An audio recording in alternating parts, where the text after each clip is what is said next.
चला आज घरीच बनवू स्ट्रीट स्टाईल अंडा भुर्जी, ते पण एकदम झटकीपट। चॅनलवर नवीन असाल तर तेवढं पटापट जाऊन चॅनलला सबस्क्राइब करा आणि व्हिडिओ आवडत असतील तर लाईक करा। आता आपण करत आहे अंडा भुर्जी करायची तयारी। मिरची, टमाटर, कांदा सगळं बारीक चिरून घ्यायचं आणि कोथिंबीरीला अजिबात विसरायचं नाही। कोथिंबीरीशिवाय चवच नाही। किती बी महाग असली तरी 4 काड्या का होईना आणून त्या घालायच्याच। 5-6 अंडी घ्यायची, टकाटक अंडी फोडून अंड्याच्या आतला बलका सहित सगळं काढून घ्यायचं आणि हे चांगलं एका घोटणीने घोटून घ्यायचं।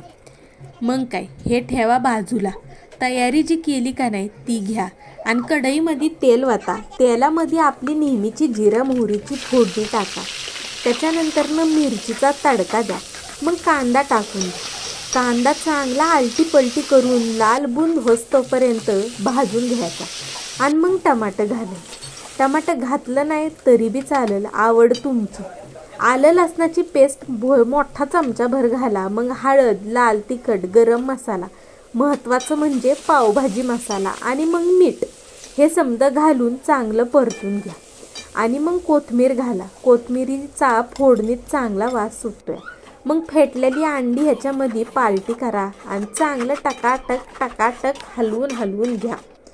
चांगलं हलवून घ्यायचं आणि हलवत राहायचं, म्हणजे हे करपत नाही। 5-1 मिनटं कंटिन्युअसली हलवत राहायचं मंडळी। तोपर्यंत आत्तापर्यंत तुम्ही भुर्जी बघताय ते व्हिडिओ आवडला असेल तर एखादी कमेंट नक्की करा आणि तुम्ही कशा पद्धतीने अंड्याची भुर्जी करता ते सांगायला अजिबात विसरू नका। आता तुम्ही बघू शकताय आपली अंडी एकदम दाटून आल्यात। तेव्हा आता 1 चमचाभर बटर ह्याच्यामध्ये घालायचं, म्हणजे एकदम बाहेरची भुर्जी कशी असते ठेल्यावरची तशी लागते ही भुर्जी।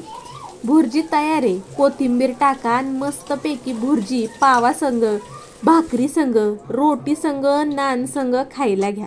व्हिडिओ शेवटपर्यंत बघताय त्यासाठी खूप खूप धन्यवाद।